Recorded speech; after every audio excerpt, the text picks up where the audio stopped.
मी announcement करतोय। मागच्या सामन्यामध्ये आपण क्रिकेटचा एक वेगळाच खेळ पाहिला। हा क्रिकेटचा चित्र आपण कधी पाहत नाही। उत्साह जोश प्रत्येकामध्ये गरम रक्त युवा खेळाडू आहेत, परंतु आपण त्याची मर्यादा जोपासली पाहिजे। क्रिकेट असा खेळ मित्रांनो सर्वांना आवडतो, तुम्हालाही आवडतो। लहानपासून 40+ अनेक लोक क्रिकेट खेळतात, गावातील प्रेक्षक येतात, प्रत्येकाला वाटतं की आपला संघ जिंकला पाहिजे। आणि आयोजक हे जे प्राइज ठेवले तुमच्यासाठी ठेवले, त्यामुळे आयोजकांना देखील अपेक्षा असतो प्रेक्षकांना की तसा प्रेमाचा खेळ प्रत्येक खेळाडूंनी केला पाहिजे। परंतु गरम रक्त जोश जुनून आपण प्रत्येकामध्ये पाहतो आणि नकळत आपल्यामधून अशा काही गोष्टी घडतात, त्या घडल्या नाही पाहिजेत।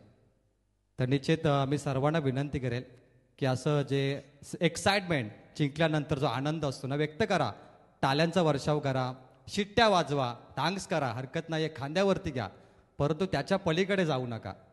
परंतु मिनी वानखेडेमध्ये त्याच्या पलीकडे आपण काही दृश्य पाहिले सुपर 12 मध्ये, आणि समोरचा संघ देखील भरपूर नाराज झाला, त्यांचे प्रेक्षक नाराज झाले, तर आम्ही देखील त्यांची दिलगिरी व्यक्त करतो। तर मी विनंती करतो, खूप चांगले खेळाडू आहेत मित्रांनो, भावेश उलवेकर आणि साहिल, मी त्यांच्याकडे माईक सोपवतो। खूप चांगले खेळत तुम्ही दोघेही, आणि पुढील जे काय आहे मी त्यांच्या मुखातून आपण ऐकूया। प्रथमतः तर मी पहिला आयोजकांची माफी मागतो। भोलेनाथ दादांनी आम्हाला खेळायला दरवर्षी इथं संधी देतात, त्यासाठी त्यांची मी माफी मागतो। नंतर तोंडरे गावाचे खेळाडू आणि प्रेक्षक यांची पण माफी मागतो मी।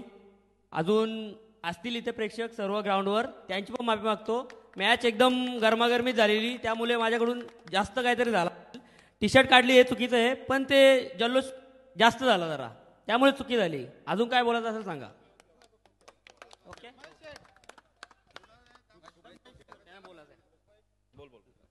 मी सुद्धा माफी मागतो। तर सन्मान्य महेश दादा यांच्याकडे आपण जाऊया।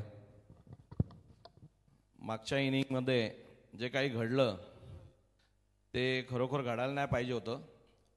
खिडूपडे गावामध्ये देखील आमचे दादा भोईर असतील, राहुल भोईर असतील, आमचे मार्गदर्शक प्रभुदास भोईर अण्णा, आम्ही नेहमी एकत्र असतो। आमच्या बऱ्याच काही गोष्टी एकत्र असतात। क्रिकेट खेळता खेळता आपण ओघामध्ये ज्या काही चुकीच्या गोष्टी करतो त्या निंदनीय आहेत, त्याबद्दल तुम्ही माफी मागितली तर खरोखर बोलाशेठ तुमचं धन्यवाद व्यक्त करतो। हे असं परत घडता कामा नये। मागे दोन वर्षापूर्वी देखील असं झालेलं, आपल्या कमिटीने काही त्याच्यावर निर्णय घेतलेले। मला आता लगेच पोरांचा फोन आला, मी बोलाशेठला फोन केला की बोला भाई आपण लगेच काहीतरी निर्णय घ्या, माफी मागायला लावा किंवा काहीतरी, कारण की ह्या एक छोट्याशा गोष्टीमुळे काहीतरी मोठा वाद होऊ शकतो, तो होता कामा नये। त्या अनुषंगाने बोला पाटीलने चांगली मदत केली, त्यांच्या सगळ्या मित्रांनी सहकार्यांनी चांगली मदत केली, आणि तुम्ही माफी मागितली, त्याबद्दल खरोखर पुढे असं काही घडता कामा नये आणि क्रिकेटला गालबोट लागता कामा नये अशी ईश्वरचरणी प्रार्थना करतो। आणि सदैव क्रिकेट खेळ असाच चालू राहू दे ही प्रार्थना करतो। धन्यवाद। तोंडरे टीमचे सर्व खेळाडू आणि ग्रामस्थ आपापल्या घरी जायचं। धन्यवाद महेश दादा, सन्मान्य उद्योजक आणि